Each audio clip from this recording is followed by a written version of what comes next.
salaamaaleykum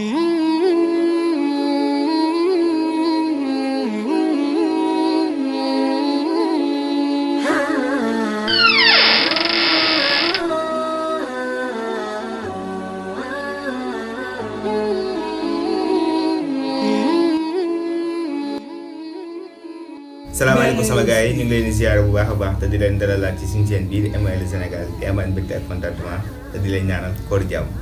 Mes respects, je me nomme Bokk et je fais partie des compagnons de ML Sénégal. Notre objectif c'est de vous remettre sur le droit chemin. Actuellement là que je vous parle, on est en train de préparer quelque chose sur le mois de béni, sur le mois de Ramadan. Oui, je vous souhaite un bon Ramadan. ML Sénégal vous souhaite aussi un bon Ramadan. Hello everyone, ladies and gentlemen.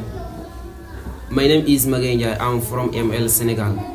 I'm so glad to tell you happy Ramadan with ML Senegal. Assalamu alaikum warahmatullah. Ismi Mbake Mohamed Fall, فرد من أفراد ML Senegal.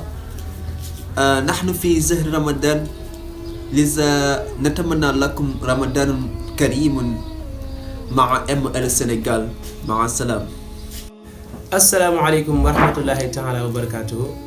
maa ngi tudd Seexuna Waaj bokk ci membre ML Sénégal maa ngi am mbégte contentement bu rëy di leen ñaanal weeru kooru jàmm te di sàkku si yéen ak ñaan te leen yëgal ne li nga xamante ne moo di ML Sénégal defar ak jubal moo ko tax a jóg ba tax na nag ñu leen fas yéene ne baaxee leen ay vidéos yu am solo yoo xamante ne dañ koy amal ci biir weeru koor bi ñu ngi leen di ñaanal leen ñëpp weeru kooru jàmm.